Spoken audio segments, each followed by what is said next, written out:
Have you ever found yourself in a crowded room, laughing at a joke you don't quite understand, nodding along to a conversation you're not part of? And then, as soon as you step outside, bam, your phone dings with a message asking, "What did you think?"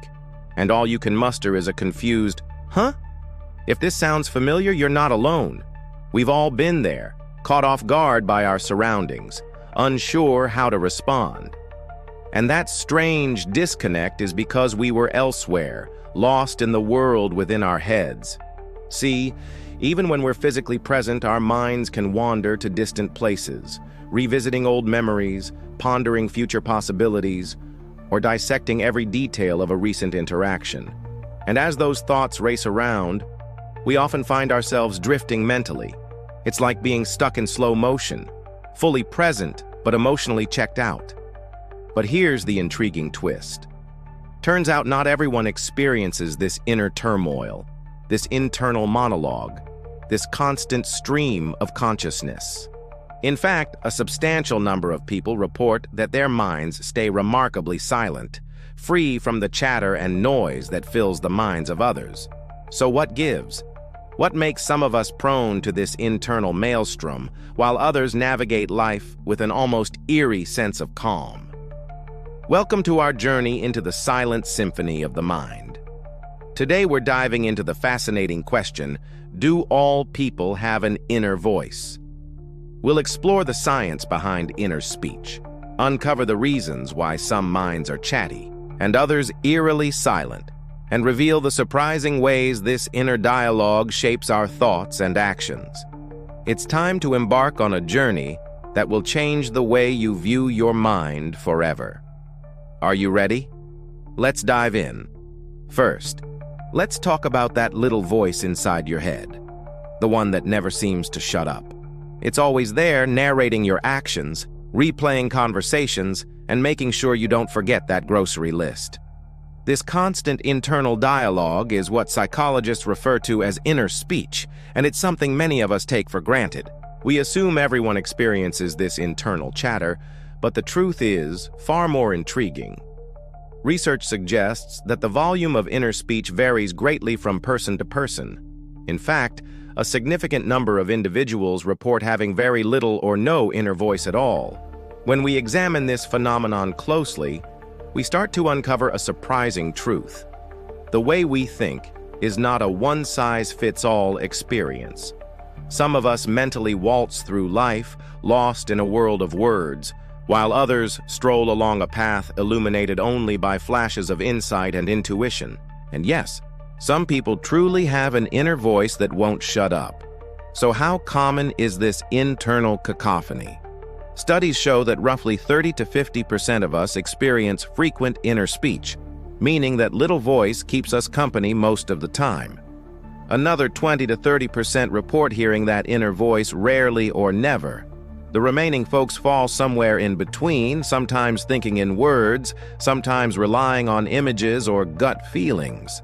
The big takeaway, your inner world is unique to you, and there's no right or wrong way to experience it. Think back to the last time you were reading a book or article. Did you hear the words in your head, as if you were reading them aloud? Or were you able to silently focus on the written words without any internal dialogue? That little exercise can tell you a lot about how dominant inner speech is in your life. If you found yourself mentally vocalizing the words, you're definitely in the chatty camp. Now imagine you're planning your next vacation. Do you see a mental movie montage of destinations flashing before your eyes? Or do you hear yourself saying out loud, "Well, first I need a passport, then I'll book the flight, and after that I'll pack my bags"? If your thoughts are more sentences than snapshots, you probably lean towards inner speech. That's all fascinating stuff. But it raises another critical question. Why do some people experience so much inner speech while others seem to have almost none? To answer this question, let's look to the experts. According to cognitive scientists, inner speech is closely tied to language dominance, meaning the part of your brain that processes language is more active when you think verbally. This makes sense given that language is primarily used to communicate externally. so it's logical that many of us would think in words. However, research suggests that inner speech doesn't necessarily reflect how good you are with words. In fact, studies show that verbal inner speech is not related to vocabulary size or reading comprehension. Instead, it's more about how your brain uses language internally. Interestingly, introverts tend to have more inner speech than extroverts. This makes sense given that introverts often prefer to process their thoughts internally before sharing them with others. So if you're an introvert who loves to plan and organize, you might find yourself mentally rehearsing conversations or playing out scenarios in your head. On the other hand, extroverts, who are more comfortable expressing themselves outwardly, might find it easier to think in images or feelings. For example, someone with a more visual inner world might find it easier to recall a vivid memory than to recount the exact wording of a past conversation. Similarly, an extrovert might feel a sudden burst of inspiration or a strong sense of foreboding without consciously running through potential outcomes in their mind. It's not that they don't think about those things at all. It's just that their brains are wired to process these thoughts differently. Now, here's where things get really fascinating. Research shows that people who rely heavily on inner speech are more likely to experience negative emotions like anxiety and worry. Why? Because that little voice in our head can become our own personal tormentor, constantly reminding us of what could go wrong, past mistakes, or all the things we still have to do. It's like having a shadow self perched on our shoulder, whispering doubts and amplifying our fears. Imagine walking into a job interview with that voice booming in your ear. You're not qualified enough. What if they ask you that one question you can't answer? Remember that time you froze in the presentation? Yeah, you're gonna bomb. Suddenly, even the most confident among us might start doubting our abilities. And that's just one example.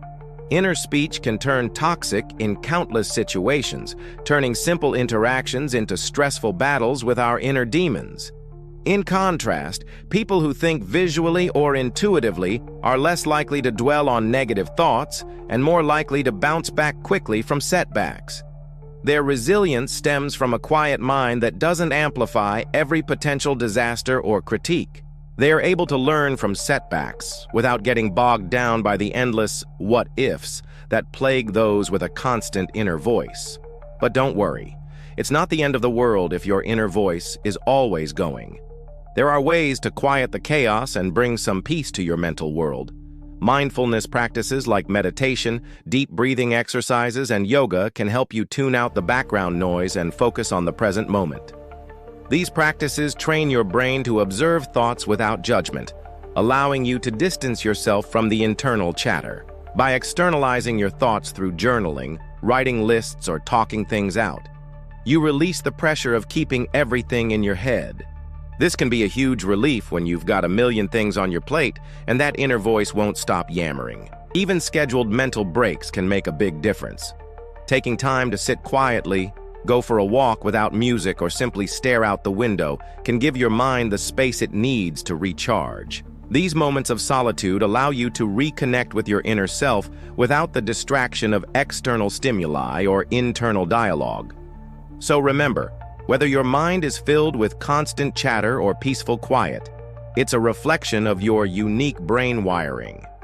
Embrace the symphony of thoughts that make you you, and find ways to harmonize the melody of your mind. If you've made it this far, you're clearly fascinated by the complexities of the human mind. So why not dive deeper into the rabbit hole of psychology and neuroscience? Thank you for joining us today. Until next time, keep questioning, keep exploring, and keep embracing the symphony of your mind.